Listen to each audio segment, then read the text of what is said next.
우리 한번 양쪽에 있는 앞뒤 사람들 인사합시다. 새해 복 많이 받으세요. 사랑합니다.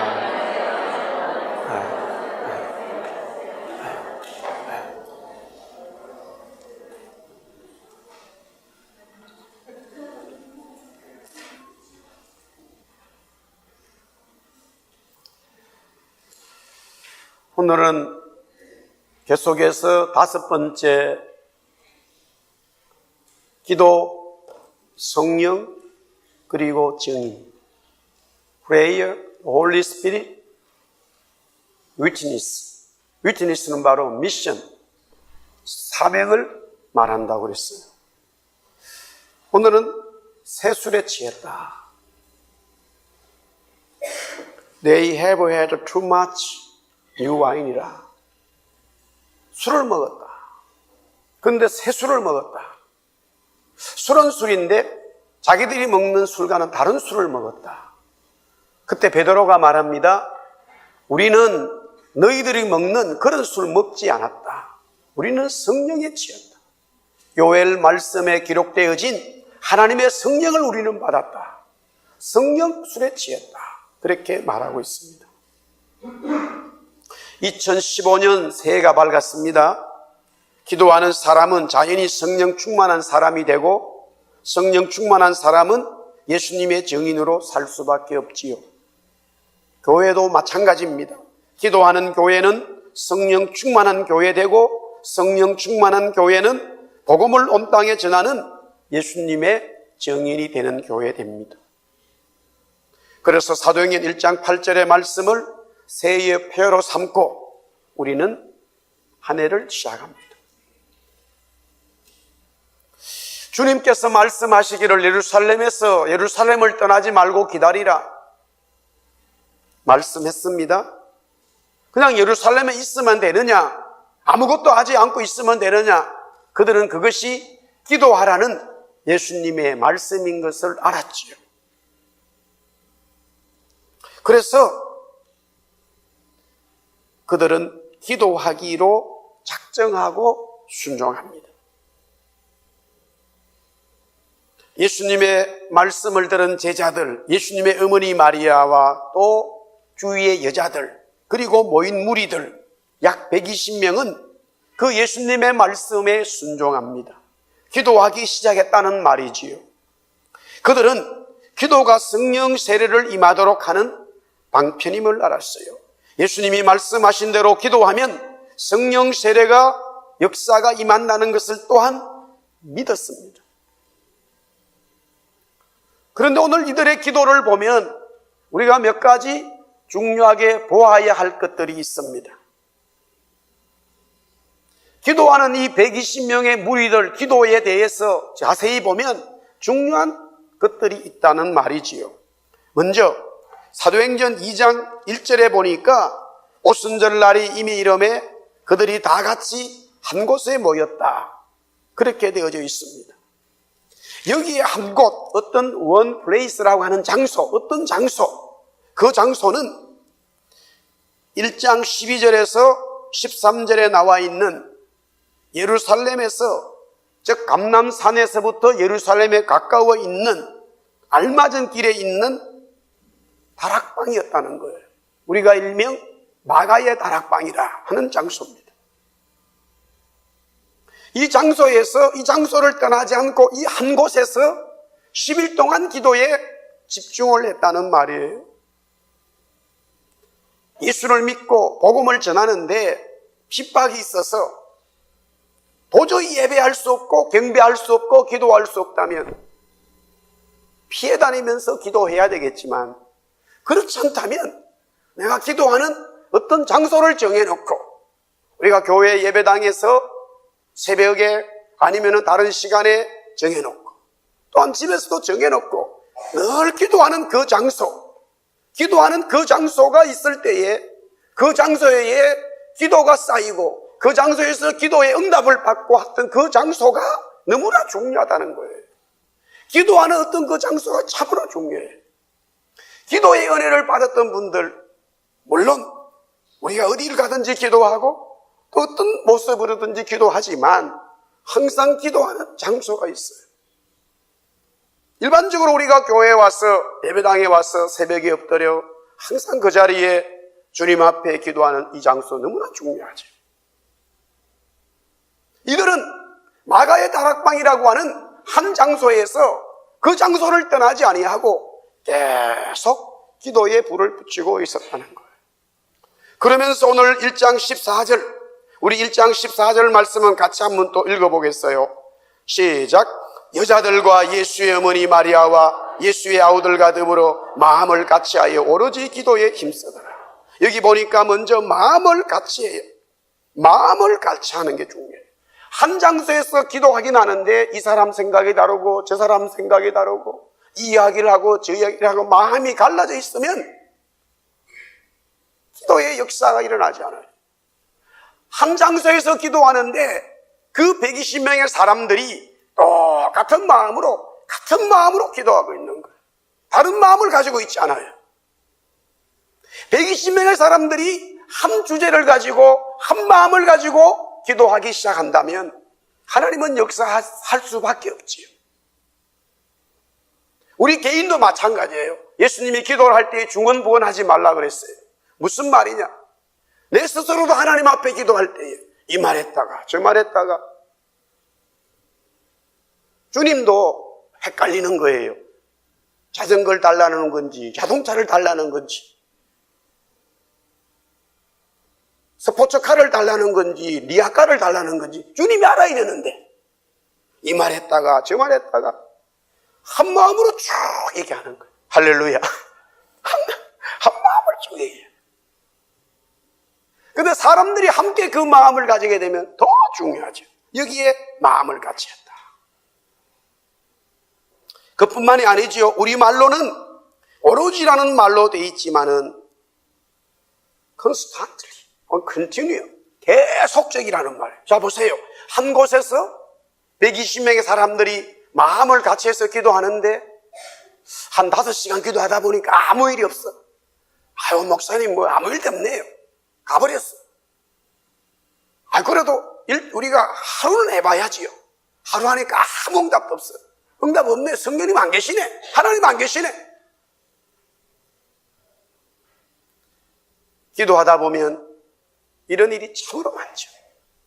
오늘 여기 오로지라는 말은 주님이 말씀하셨기 때문에 성령 받을 때까지, 응답 받을 때까지 그 장소에서 120명의 사람들이 마음을 같이 해서 계속 기도하는 거예요.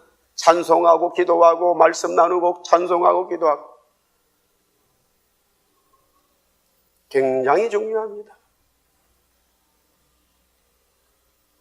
그러다가 이 사람들은 금식까지 하면서 계속 한 장소에서 금식하면서 마음을 같이 해가지고 한 성령을 사모하면서 성령 임할 때까지 하루, 이틀, 3일, 4일, 10일까지 기도한 거예요. 놀라운 일입니다.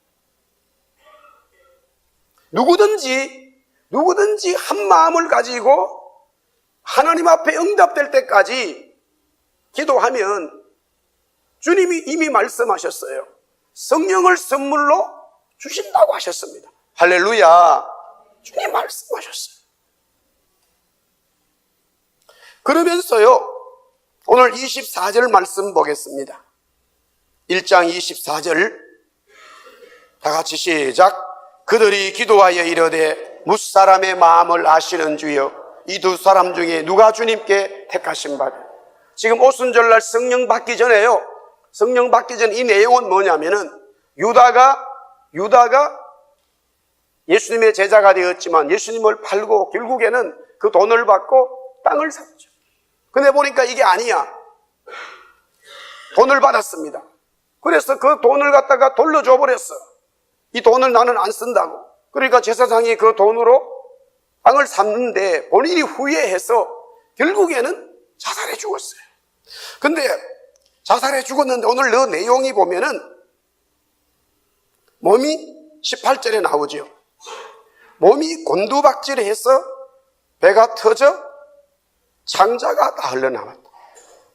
성경이 아무리 그래도 남에 대해 죽은 거 이렇게까지 적을 필요가 있나 싶은 생각이 들어요. 쉽게 뱉어져 창자 흘러나왔다 이 말이거든요. 너무 무식하게 적었어요. 여러분들 이게 본인과 관계되는 일 아니면요, 우리가 뭐 하지만은 본인이 돼보세요. 그 가족들이 돼보세요. 그런데 이 유다의 자리를 새로운 사람을 넣기 위해서 사도로 뽑기 위하여 또 기도했다는 거예요. 이게 뭐냐면 이들이 지금 성령 받기 전에 어느 날인 줄 몰라요. 10일이라고 하는 그 기간 속에 어느 날 베드로가 말하고 모든 사람들이 동의해서 이제 마띠아를 뽑게 되어지지요. 기도의 한 장소에서 마음을 모두어서 응답될 때까지 기도하고 있는 중에 자기들 내부에 어떤 문제가 발생할 수 있다 이거죠.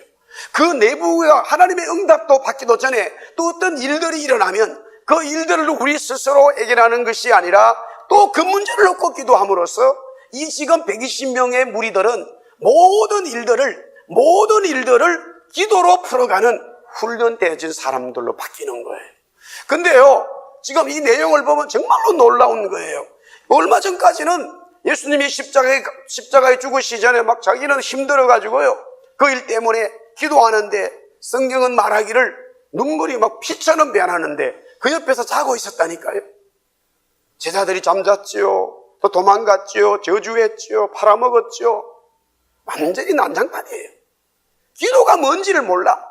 그런데 이 사람들이 이렇게 바뀌어가지고요, 이렇게 완전히 다른 사람들이 바뀌어서 기도에 매어 달리면서 자기들 속에 일어나는 그 어떤 문제도 옛날에는 뭐 칼을 써고 뭐 욕하고 서로 자기 주장하고 하던 사람들이 다 집어치우고 하나님이 어떻게 하실 건가에 대해서 하나님 우리가 어떻게 하면 됩니까? 누구를 뽑아야 됩니까? 와, 기도하는 분위기로 바뀌어버린 거예요. 기도의 사람들이 되고 기도의 공동체가 되고 기도의 마음이 모여져 버리면은 하나님께서 성령께서 역사하게 돼 있어요. 할렐루야. 우리 사랑하는 우리 청년들, 학생들, 뭐 목사님 설교를 다 알아듣지 못해도 우리 영어로 낮은 매력이에요. 문제 삼지 말고 기도라는 것만 알고 가도 돼. 새해에 뭐 목사님이 무슨 소리 하더라, 그것만 영어로만 받아도 되는 거예요. 왜냐하면 목사님도 중학교 때 설교가 하나도 기억이 안 나. 설교 자체가 기억을 할 수가 없어요. 그런데 이것은 기억해. 그때도 제가 중학교 때 우리 전도사님 했던 분이 이 강대상을 붙들고 뭔 소리인지 잘 모르지만 또 외쳤던 그 그림은 생각이 나. 그래서 제가 적용하기를 교회는 떠나지 말고 기도하고 말씀대로 살아야 되겠다. 이것만큼은 확실히 들어오는 거예요. 할렐루야. 그것만 가지고 돌아가도 돼. 우리 사랑하는 성도 여러분, 새해를 시작하면서요, 기도하는 교회, 기도하는 가정, 기도하는 기업, 기도의 사람 되기를 축복합니다. 응답이 됩니다. 하나님이 역사하세요. 성령이 도와줄 줄 믿습니다. 우리 끝까지 기도해야 돼요. 교회도 기도하면서 나가야 돼요. 그러다 보면은 가정도 그렇고 기업도 그렇고 교회도 이런저런 문제들이 일어날 수 있지만 그것을 놓고 또 기도하는 거예요. 하나님, 이 문제가 일어났을 때 어떻게 해야 되지요? 어떻게 하는 것이 하나님이 원하시는 거죠? 라고 자꾸 물으면서 하나님 앞에 기도해 나가면 기도하는 자에게, 기도하는 공동체에 기도로 나갔을 때 하나님 역사하여 주세요. 해결하여 주시는 거예요. 당연히 기도의 사람들은 성령을 받게 되어 있지요. 그들의 성령이, 예수님 말씀하신 대로 이들은 성령의 놀라운 은혜를 받아요. 정말로 엄청난 권능이 나타났어요. 기도에 집중했기 때문이지요. 그렇다면 성령님은 어떻게 이들에게 구체적으로 역사하셨느냐? 우리는 성경을 통하여 보지 않을 수 없죠. 먼저 성령님은 말씀으로 역사합니다. 우리 한번 따라합시다. 성령님은 말씀으로 역사합니다. 사도행전 2장에 하나님의 성령이 공식적으로 임하기 전에 오늘 16절 말씀해 보니까 너무나 중요한 내용이 나옵니다.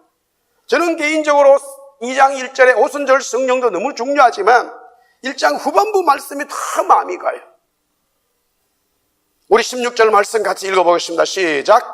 형제들아, 성령이 다윗의 입을 통하여 예수 잡는 자들의 길잡이가 된 유다를 가리켜 미리 말씀하신 성경이 응하였으니 마땅하도다. 지금 베드로가 기도하는 중에 어느 날 뻘떡 일어나더니만은 성령께서 구약의 다윗의 입을 빌려가지고 이 유다에 대해서 말했다. 그래서 이 시편의 말씀 20절의 말씀이에요. 20절에 그의 거처를 항폐하게 하시며 거기 거하는 자가 없게 하소서. 그의 직분을 타인이 취하게 하소서. 시편 69편 25절, 시편 109편 8절의 말씀을 각각 인용하는데 기도하는 중에 성령께서 다윗의 말씀을 알려주신 거예요. 그런데 여기 보세요. 이 시편의 말씀엔 유다라는 말이 없어요. 그런데 베드로가 그런 거예요. 이 시편의 말씀을 인용하면서 유다에 대해서 말한다는 거예요. 이거요, 성령께서 하셨기 때문에 그런 거지, 잘못하면 이거 완전히 이거 성경을 가지고 사람 죽이는 일입니다. 이거 여러분들 그냥 쉽게 넘어가서는 안 돼요. 현장에서는 이런 일이 많이 있을 수 있어요.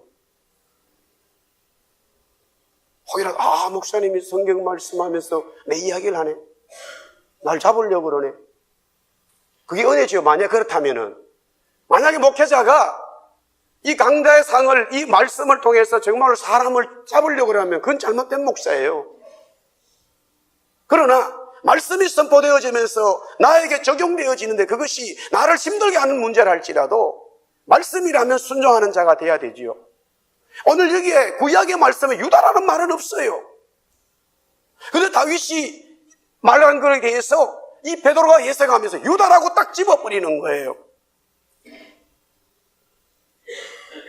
왜냐하면은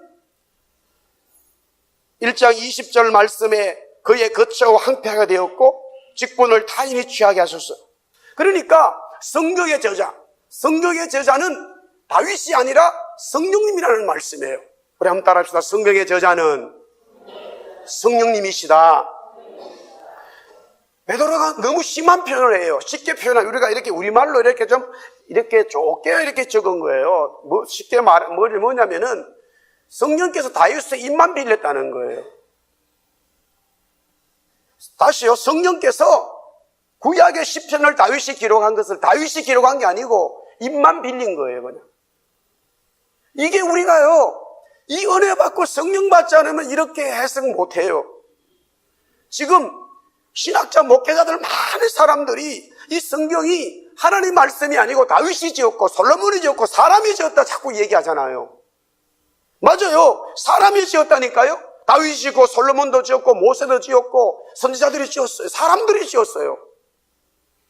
그러나 정말로 성경을 믿고 은혜를 받게 되어지면 그 사람들은 그냥 사용된 거구나, 이런 은혜가 와요. 할렐루야. 이 은혜가 안 오면은 하나님 말씀을 아무리 봐도 지식적으로만 보이는 거예요. 성경을 그냥 읽어도, 제가 자꾸 말씀드리잖아요. 내비게이터 같은 경우에서는 막 1단계 2단계 해가지고 전도 폭발도 그래요. 그 훈련 받으면 막 얼마나 많은 성경을 암송시켜요. 메모를 시킨단 말이에요. 근데 그것이 다 영으로 들어와가지고 말씀이 되면 좋은데 지식만 있어요. 심지어는 막 1000개, 1500개, 2000개의 성경을 암송하지만 월말 돼가지고 반값 못 내니까 걱정하고 있다니까요. 여러분들, 이게 현실입니다. 성경을 내 마음속, 막 머리에 엄청 많이 암기하고 있어요. 그런데 내일 뭘 하고 어떻게 살아야 되나, 무슨 밥 먹어야 되나, 애들은 어떻게 되나 늘 걱정한다니까요. 그 성경 엄청난 말씀이 메모리 되어가지고 내 영으로 살아있으면 두려움도 없고 걱정도 없고 염려하지 않죠. 아닌가요? 아니에요? 지금 제 혼자만 설교하고 있는.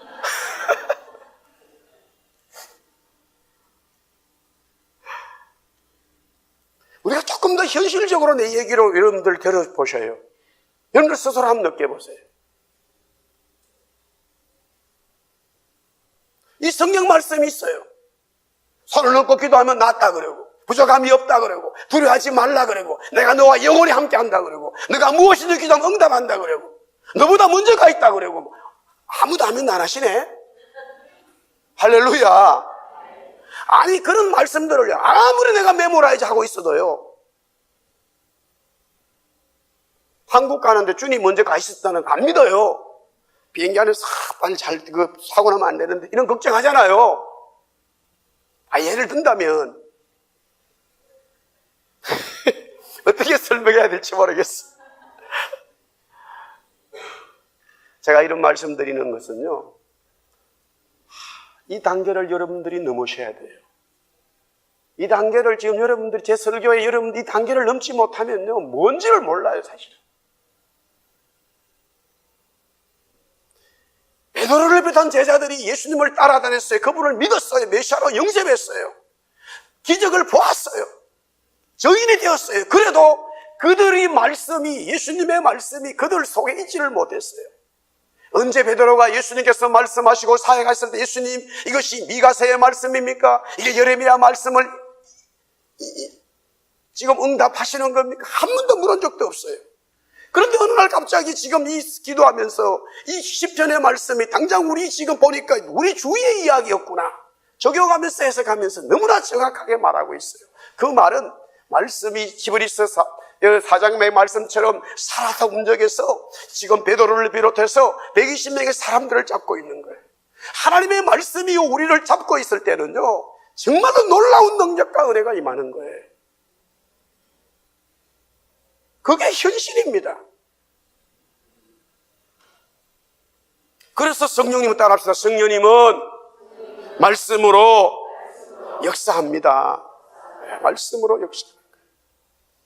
거기에 베드로만 혼자 말씀 은혜 받은 게 아니라 나머지 모든 사람들이 다 은혜를 이미 받았기 때문에 동의하게 되어지는 거예요.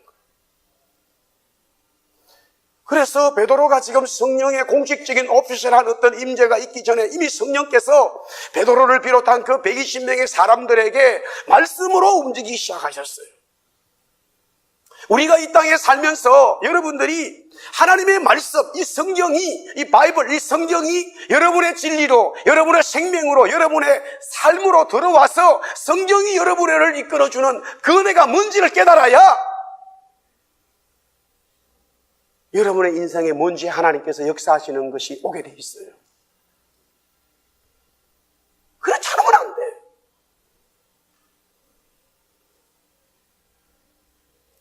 그런 면에서 하나님께서 특별한 이유가 있었겠지만 아무것도 모르잖아요. 그 시골에서 소망이 없잖아요.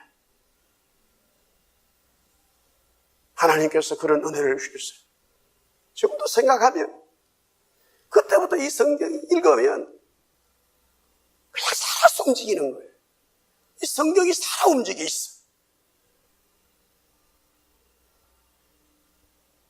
우리 삶의 성경이 하나님의 성령이기 때문에, 진리이기 때문에, 주님 그분이기 때문에, 그분 자체이기 때문에 그 말씀이 나에게 왔을 때에 우리의 삶과 가정과 기업에 말씀으로 역사하시는 그 성령 진리의 말씀에 대한 우리의 반응이 있을 수밖에 없죠. 지금 120명의 사람들은 하나님께서 기록되어진 다윗이 기록했다고 알았는데 다윗은 입만 벌려준 거예요. 성령께서 하셨다는 거예요.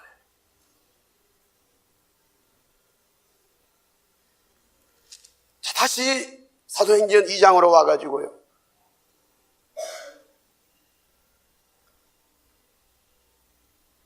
2장 2절에 보니까 호련이라고 하는, 호련이 하늘로부터 급하고 강한 바람이 같은 소리가 있어요. 호련이라는 말이 나와요.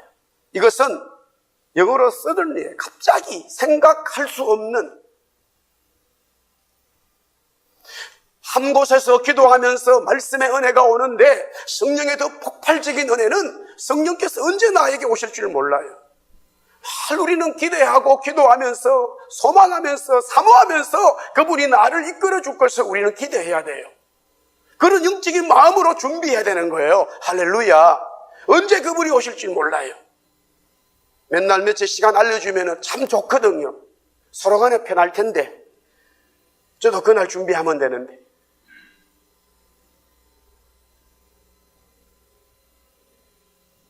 그래서 가룟 유다가, 보세요, 가룟 유다가 예수님의 제자 되었고요, 또 예수님의 제자 된 중에서도 재정을 맡았어요. 재정. 많은 사람들이 예수님의 기적을 통해서 이런저런 헌금들이 들어올 수 있었단 말이에요. 그걸 전부 다 유다가 맡았다고요. 엄청난 직분을 가진 거예요. 그런데 그의 인생의 결말은 자살이고, 그것이 몸이 거꾸로 지어지면서 창자가 터져 나오는 이런 비참한 인생을 마감하게 되어져요. 주님을 만났고 주님 안에 있고 교회 속에 있는데도 그런 인생이 될 수 있느냐? 없어야 되는 거지요. 그런데도 불행하게 그런 일이 있단 말이에요. 우리 어저께도 마가복음을 본문에서 보면서 해당에 귀신 들린 자가 나와버린 거예요. 우리가 금식하면서 그 말씀을 나누었지만 해당에 귀신 들린 자가 있는 거예요. 그러면 해당에 귀신 들린 자가 완전히 정신을 잃어버린 사람은 거기 올 수가 없어요.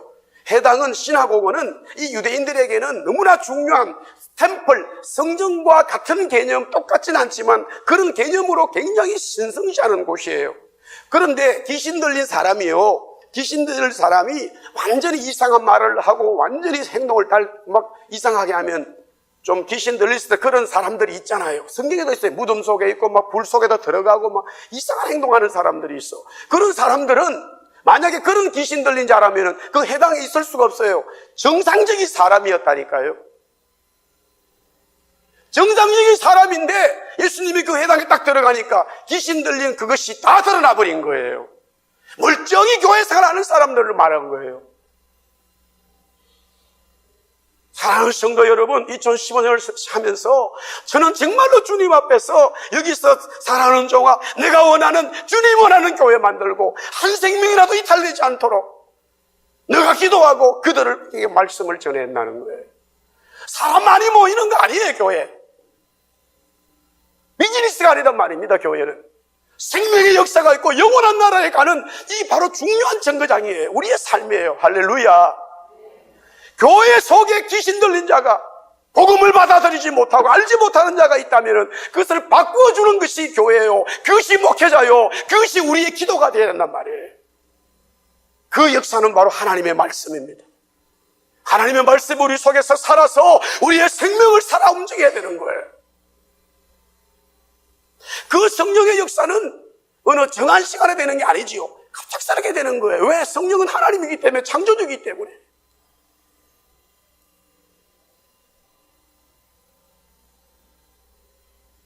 그리고 성령은 오늘 2장 2절에 보니까 하늘로부터라는 말이 나왔어요. 성령님의 인재는 하늘로부터 왔다는 말씀이죠. 땅에서 일어나는 것이 아님을 말씀하는 거예요. 이 유대인들 히브리 사람들의 개념 속에는 하나님은 하늘이라고 하는 개념으로 되어 있어요. 예수님께서 공생애를 시작하실 때요, 세례 요한으로부터 요단강에서 세례를 받게 되어집니다. 마가는 이렇게 적고 있어요. 마가복음 1장 10절에서 11절을 제가 읽어드릴게요.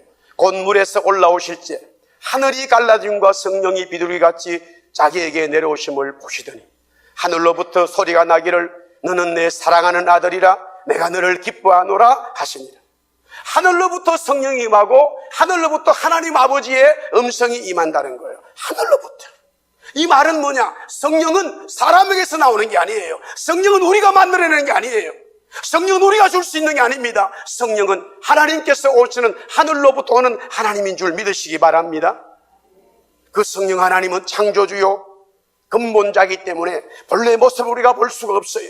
그래서 성령님은 자신을 나타내실 때에 자연의 여러 현상들을 통해서 우리가 이해할 수 있는 곳으로 역사하시는 거죠. 오늘 성경을 통해서도 보니까 호련히 하늘로부터 급한 강한 바람으로 나타나셨어요. 또한 불로 나타나셨어요. 또한 음성으로 나타나셨어요. 불이 성령은 아니죠. 어떤 민족은 불이 신이라고 조로아스토교죠. 조로아스토교. 불을 섬기기도 하지만 불은 불이지 신이 아닙니다. 물은 물이지 신이 아니에요. 그런데 성령께서 역사하실 때에 물로나 불이나 비둘기나 바람이나 이런 구름이나 기름으로 역사하신다고 말씀하신 것이죠. 여기서 우리는 잘 알아야 돼요. 그러다 보면 불이 신이 될 수 있고 물이 하나님 될 수 있는데 그 자연은 신이 될 수 없어요. 다 피조물입니다. 하나님이 만드신 거예요. 성령 하나님이 그렇게 우리에게 나타나시는 것 뿐이지요. 자, 그러면서 오늘 여기에 중요한 말씀이 하나 있습니다. 3절을 한번 보세요. 3절 자세히 보십시오. 자, 마치 불의 혀처럼 갈라지는 것들이 거기까지 제가 말씀을 드렸는데 그 다음에 보면 우리 한번 따라합시다. 그들에게 보여 각 사람 위에 하나씩 임하여 있더니, 여기는 그들이라는 복수와 각 사람이라고 하는 개인이 나와요. 그게 뭐냐면 120명 사람들이 다 성령 사모하고 은혜 받으려고 함께 거기에 마가의 다락방에서 기도하니까 성령께서 그 모든 사람들에게 은혜를 주시는데, 그 모든 사람에게 은혜를 주신과 동시에 뭐예요? 또 각자 모든 한 사람 한 사람에게 다 은혜를 주신다는 거예요. 예를 들어서 120명 기도하는데 119명은 다 은혜 받았는데 한 사람이 물론 공동체는 은혜 받았다라고 말하는데 119명은 받았어요. 그러나 한 사람 누군지는 몰라도 전혀 성령이 뭔지 몰라. 이걸 갖다가 은혜의 사각지대라. 은혜 받는 장소에 와가지고 은혜가 뭔지 모르는 이런 불행한 사람들이 있을 수 있는데 120명이 모인 그 장소에 한 사람씩 다 받았다는 거예요. 바울이 다마스쿠스 가는 도중에 성령께서, 하나님 주님께서 나타나셨어요. 사울아 사울아 네가 어찌하여 나를 핍박하느냐. 나는 네가 핍박하는 예수라. 그렇게 주여 누구시나이까? 사울은 예수님하고 지금 부활하신 예수님, 하나님 우편에 앉아 계시는 예수님과 이야기하는데 주위의 사람들은 뭔지 몰라. 아무도 몰라요. 분명히 지금 바울이 지금 무슨 일을 당하고 있는 건 알지만 자기들은 몰라. 우리 이 교회가, 하나님이 세운 우리 교회가 성령의 은혜로 올해 2015년에 성령 하나님 우리 교회에 역사해 주세요, 임재하여 주세요 라는 것이 우리의 기도의 제목인데, 하나님의 성령께서 우리 교회를 이끌어 가시고 은혜 주시는데 함께 예배하고 함께 기도하고 함께 복음을 전하는데 성령이 뭔지 모른다면 그런 어리석은 자, 그런 은혜에 사각지대는 사람이 있어서야 되겠습니까? 불행한 거예요, 그건. 그렇기 때문에 모든 사람들이 한 마음으로 뜻을 모두어서 성령의 은혜를 받고 그리스도의 예수님의 증인 되어야지, 이 마음을 정리하고 이 마음에 픽스를 맞추고 이 마음에 기도하고, 그게 우리 어른들부터 시작해서 우리 모든 아이들까지 나는 그리스도의 사람으로서 성령 받고 하나님의 사람 되어 온 땅과 열방과 민족의 그리스도의 증인 되어야 되겠다라는 이 증인의 마음을 가지고 있다면 하나님은 한 사람도 예외 없이 은혜 주시는 줄 믿으시기 바랍니다. 은혜 주세요, 하나님. 성령 하나님은 그런 분이세요. 이들이 성령을 받았어요. 변화되어졌어요. 기도할 때에 그 기도를 통해서 성령께서 임재하신 거예요. 그러니 당연히 예수님의 증인으로 가게 되어 있죠. 오늘 여기 증인의 이야기는 크게 두 가지인데, 하나는 먼저 지도자를 세우는 것이고 또 하나는 온 땅의 복음을 전하는 전체적인 120명 전체가 그리스도의 증인으로 나가는 거예요. 근데 먼저 가룟 유다 대신에 이 사도를 세우는 일에 21절부터 23절까지 한번 읽어보겠어요. 21절부터 우리 같이 한번 다시 봅시다. 1장 시작. 이러함으로 요한의 세례로부터 우리 가운데서 올려져 가신 날까지 주 예수께서 우리 가운데 출입하실 때에 항상 우리와 함께 다니던 사람 중에 하나를 세워 우리와 더불어 예수께서 부활하심을 증언할 사람이 되게 하여야 하리라 하거든. 그들이 두 사람을 내세우니 하나는 바사바라고도 하고 별명은 유스도라고 하고 하는 요셉이요, 하나는 마띠아라. 마음이요, 돌짝 같은 마음, 또 가식 같은 마음, 아니면 길가에 있는 마음이라 할지라도 그런 분이라도요 하나님의 공동체 속에 있어야 돼요. 아멘을 해야 되나 말아야 되나 그러겠죠. 일단 아멘 하세요. 아멘.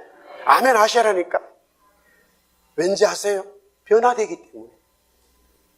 할렐루야. 변화되기 때문에. 변화될 수 있기 때문에. 만에 하나도 목회자가 그런 사람 때문에 목회 힘들다고 불평하고 그러면 안 돼요. 여러분이 알고 있는 목사가 그런 목사였어요. 수준이 그거밖에 안 된다고. 그런데 성경은 말하기를 그런 사람들을 하나님이 바꾸시는 거예요. 지금 제자들이 바뀌었다니까요. 이들은 완전히 길가요. 이들은 완전히 돌짝이요. 이들은 완전히 가시 같은 그런 마음을 가지고 있었어요. 철저히 이 사람들이 어떻게 바뀔 수 있을까? 바뀔 수 있는 거예요. 우리 모두가 다 죄인이기 때문에 하나님 앞에 설 자 없어요. 근데 하나님께서 예수님을 구세주로 보내주시고 하나님께서 성령을 우리와 함께 하도록 보내주셨기 때문에 우리는 변화되어서 하나님의 사람 될 수 있습니다. 할렐루야. 하나님의 정인 될 수 있어요. 얼마든지 바뀔 수 있습니다. 그래서 가룟 유다 대신에 여기에 사람을 세우게 된 거죠. 그런데 이 120명 사람들의 생각에는 두 사람 다 요셉과 마띠아가 다 자격이 되는데, 요셉은 바사바라고도 하고 별명은 유서도라고 한다. 이름이 세 가지가 나와요. 이름이 세 개를 올린 것은 해석하면 이런 거예요. 이 120명의 사람들이 요셉이라는 사람을 더 많이 알고 있는 거예요. 왜? 요셉에 대한 정보가 더 많다는 거예요. 이 사람에 대해서 더 많이 알려져 있는 거예요. 그래서 두 사람 다 세워지면 좋지만 한 사람을 세워야 되니까 이 공동체에는 요셉이 세워지면 좋겠다, 그런 마음들이 있었어요. 그러나 그것은 우리가 결정하지 말고 주님께 물어보자, 성령께 물어보자 기도하니까 성령께서 제비를 뽑아라, 이런 마음을 주셨단 말이에요. 그래서 베드로가 그러면 제비를 뽑자 그러니까 다 오케이 동의했어요. 근데 제비를 뽑았는데 자기들이 원했던, 마음을 두고 있었던 마음속에 요셉이 아니라 마띠아가 되어버린 거예요. 그러나 마띠아가 되었다더라도 이 공동체가 왜 마띠아가 되었지? 라고 생각하지 않았어요. 왜? 성령께서 이 사람을 세우고 본인들도 다 베드로를 비롯한 모든 사람들이 하나님 앞에 그리스도의 제자 될 수 없고 정인 될 수 없지만 하나님이 자기를 사랑해 주시고 또 기도의 은혜 성령을 주셔서 지금 그리스도께서 정인으로 요구하기 때문에 거기에 사명으로 누구든지 갈 수 있다라고 하는 그리스도의 보편적인 복음의 진리를 받아들이기 때문에 누구나 다 그리스도의 정인 될 수 있습니다. 누구든지 다 하나님이 일할 수 있는 거예요. 목사만 하는 게 아니지요. 우리가 구원받은 사람은 누구든지 하나님의 정인이요 하나님의 복음을 전해야 될 의무가 있음을 믿으시기 바랍니다. 그래서 마띠아가 선출이 되는 거죠. 이렇게 정비를 끝나고 난 다음에 12명으로 딱 채워지니까 그때에 성령께서 오순절날 강력하게 이 무리 속에 임재하셨습니다. 이들은 성령을 받고 성령의 말하시기에 따라서 그리스도의 복음을 전하는 정인으로 나타나게 되어집니다. 우리 한번 더 따라합시다. 복음을 전하자. 예수의 정인 됩시다. 다시 한번 정리하겠습니다. 2015년을 시작하면서 사랑하는 성도 여러분, 우리 교회는 저와 우리 모든 성도들은 기도에 집중하는 하나님의 성도 되기를 축복합니다. 기도하게 되면 성령이 임할 줄 믿습니다. 성령의 은혜 받으면 우리를 위해서 살아가는 것이 아니라 우리 자녀들을 위해서 사는 것도 아니요 우리 부모를 위해서 사는 것도 아니라 하나님께서 우리에게 은혜 주시면 은혜 받은 것 가지고 하나님을 위해서, 예수님 위해서 살아가는 정인들, 교회 돼야 될 줄 믿습니다. 온 땅과 열방에 주하는 영혼들을 위해서 기도하고 그들에게 복음을 전하는 교회 될 수 있도록, 그것이 주님이 우리에게 주신 사명이요 말씀이요 성령을 주시는 이유인 줄 믿고, 우리에게도 동일한 은혜가 이 오순절날 임했던 성령이 우리 교회 위에 저와 여러분에게 충만하기를 주의 이름으로 축복합니다. 저는 개인적으로 2015년에 주님 정말 성령의 충만한 은혜를 주세요. 성령 없으면 주님이 역사하지 않으면 저는 감당할 수가 없어요. 이런 마음으로 3일 금식을 하고 우리 교인들과 했습니다만 그런 마음으로 지금 이 단에 서 있습니다. 저는 할 수가 없지요. 저는 목사가 될 수도 없지요. 말씀을 전할 수가 없지요. 정말로 우리는 성령님을 사모하고 주님 우리 교회에 은혜 주세요. 2015년 우리 성도들의 가정과 기업에 성령께서 다스려 주세요. 기업의 변화를 주시고 하나님으로 만들어주시고 우리 자녀들 성령께서 도와주시고 이들에게 비전을 주시고 이 땅에 살아야 될 이유를 하나님 말씀하여 주십시오. 그게 기도 제목입니다. 그렇게 될 줄 믿습니다. 네, 기도하겠습니다. 하나님 감사합니다. 새해를 시작하면서 기도하는 교회, 성령 받고 예수님의 정인 되는 교회 되고 성도 되어서 하나님 앞에 쓰임받는 우리 모두들 교회 되게 하여 주시옵소서. 예수님 이름으로 감사하며 기도드리옵나이다.